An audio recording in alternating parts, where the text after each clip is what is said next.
I've been using Apple Studio Display for the last 6 months, and there are some things I love about it, and one thing that I really can't stand. Hi there guys, welcome back. Don't forget, if you haven't subscribed yet, now's a great time to do it. And also, if you're enjoying these videos, maybe give it a like and turn on notifications as well. I've got some great content coming up for you. So the Studio Display was released earlier this year, and it seems that not everybody is quite as happy as I am. Reading online, there's been quite a few grumbles and complaints. So when Apple released this display, it was pitched at quite a premium price point. And for that money, it'd be fair to expect perfection. And yet somehow, it's missed the mark, and there's been problems with it from day one. Users have been moaning about a high-pitched electronic whining sound. There's been the speaker problems as well. And that is not even mentioning the camera, which to this day still remains, well, rubbish, to be honest. Now, since the display was released, Apple have tried to address some of these issues with firmware updates, and they've gone some way to addressing the problems, but only some way. It got me wondering though, with these rushed firmware updates, if somehow this Studio Display was just pushed out the door a little bit too quickly. Maybe they just wanted to make sure they had the display to release alongside the Mac Studio at peak performance, and with that have come these niggling problems that really should have been ironed out before Apple ever released the display. But I've been using it for the last 6 months, more or less, as I say, virtually every day for many hours of the day. And there's loads of things I love about it, but just one thing that I really don't understand, and we'll cover that just towards the end of the video. Design, I know, is very subjective, but I think most people would agree this Studio Display is gorgeous. When Apple are designing Macs and displays, they've got an end user demographic very much in their mind's eye. Just look at the iMac, for instance, with those pastel, beautiful colours that was released a couple of years back. That was never meant to be for professional use, very much a consumer-grade machine. You can see it sitting on a desk of a student in a dorm, maybe at the front of a restaurant or a reception for hairdressers. That's where the iMac was designed for, and that's where it looks right. Bring it onto the Studio Display, totally different end user, a much more professional user. You've only got to look at this unibodied, sleek, futuristic aluminium body. It's gorgeous from every single angle. It screams Apple. Even the stand, which I know has received some criticism, it still is engineered and works beautifully. It's very much aimed at professionals, released, as I said, alongside the Mac Studio at that same peak performance event. They wanted clearly to push this Mac towards professional users, and it looks great in a studio or professional setup. And of course, I'm guessing if you bought this Studio Display, you have got at least one Mac that you're going to be using it with on a daily basis. You are part of Apple's ecosystem, just like I am. And if you sit in the walled garden of Apple, then I can honestly tell you this is a great choice of monitor for you to make. During the summer, I made a video comparing this to the LG Ultrafine 5K, and they are very, very similar. And the display panel itself is very, very close in quality to this Studio Display. Not quite as bright, but other than that, it's a really, really good monitor. But it just doesn't have that feeling of quality. It doesn't have that Apple-esque about it. It doesn't look as good on your desk alongside your Mac Studio, or in my case, the MacBook Pro.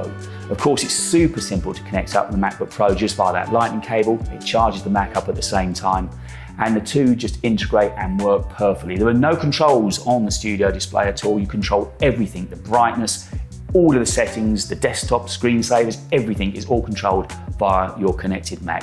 And yes, while the LG Ultrafine is a fine monitor, somehow the integration just isn't quite there. Cost and value. They're two separate issues really. Cost, look, we know it's an expensive monitor. I get that, it's $1,500, but value? Value is very much for the user, and it depends what you're going to be using it for, how often you're using it, and what you're comparing it to, most importantly. If we compare the Studio Display to the LG 5K Ultrafine monitor I mentioned a moment ago, it's only around about a couple of $100 more.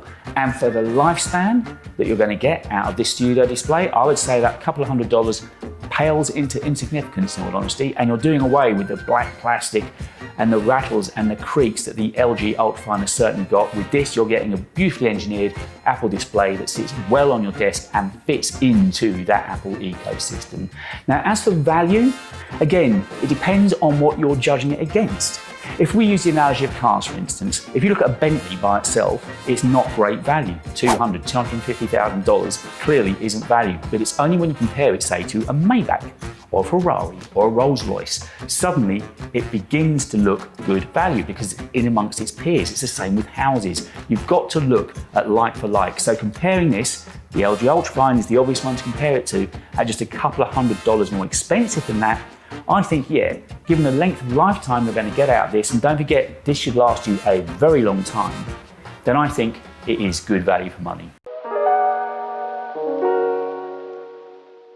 One of the things I absolutely adore about this studio display is the consistent color quality. Out of the box, it's color calibrated and it shows. And working in 5K as opposed to 4K means you're roughly at double the resolution, and it truly, truly shows.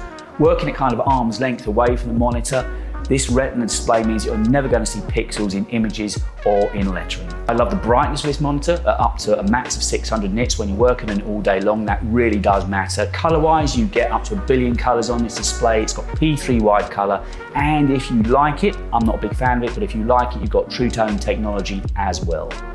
Now, this is only a 60 Hz refresh rate panel as opposed to my MacBook Pro, which is a 120 Hz refresh rate mini LED panel. I've kind of got the best of both worlds working with those two side by side. And it's not unusual that I'll do all of the big work on the larger real estate of the 27-inch studio display, and for very, very fine granular color grading and correction, I might flip it over to the MacBook Pro just before saving out and exporting. But the color on both of these displays looks great side by side. And again, if you're buying the studio display to work on anything that's color accurate, you won't be disappointed. And you do get some extras thrown in as well on here. I'm talking about the audio visual side of it. You get mics, you get speakers, and you get a webcam. If we look at the first two to start with, the 3 mics you get in here do a fine job if you're making Zoom or FaceTime conference calls. They'll be fine. They're not the studio grade mics they said they were, but they're just fine in a general office environment. And again, with the speakers, they're good to listen to all day long. You don't need big studio monitors that I've got. If you're just listening to playlists, Spotify, Apple Music, anything like that, general content consumption, these speakers will do you fine. Now, the camera is a different kettle of fish. That's still rubbish. No matter what firmware updates they send down, it's not going to fix it. It's better than it was, but I never use the camera that's built into here. Say I'm doing a podcast, I always use my Logitech 4K Brio camera for that. And it depends on what you want from your camera. It's there at least. So if you want to make calls, you have got a webcam built in. If you get in a tight corner, it's there. But for anything that you want to look decent, I would suggest swapping out for some kind of external webcam. And I mentioned there's one thing that I don't like about this monitor that I do not understand. I've got no idea why they did it, and that is the power cable on the back of the display that you cannot remove. Well, I say cannot. I think with enough brute strength you probably can, but it's not designed to be removed. And I don't understand why. I wanted to bring this monitor in with me from my home studio to the studio space today, and because things were a bit tight at the back of my desk in the studio at home, what should have been a couple of moments work took about 20 minutes trying to find a way to push the plug through. If I could just unplug the power cord at the back of the monitor, dropped it down, I would have been done. So if there's anybody from Apple watching that can explain what was behind your thinking, I'd love to hear it. Because if that power cable gets damaged anyway, say a pet chews through it, you've got to take the whole display in to get that power cable replaced. I just do not understand it. But that's the one thing after 6 months of use that I really, really don't like about the studio display. So if you've enjoyed this video, why don't you subscribe to the channel, drop a like, and also turn on notifications. I've got loads of great content coming up for you. And if you want to get in touch with me on Twitter, you can find me just down there. But what other displays have you been using? Or are you happy with your studio display? Have you had any of the issues that others have been moaning about online? Let me know, get involved, and leave some comments underneath this video. I'd love to hear from you. But overall, I've been really, really pleased with mine. The color particularly is what sells it for me every time. The color and the design. Those other bits and bobs you get with it, the mics, the webcam, and the speakers, they work fine. The webcam is poor, but hey, at least it is there. It is an answer to all of your online needs. And from my point of view, I've been really happy using it day after day, but I'd love to hear from you. Thank you so much for watching this video, and I'll catch you next time.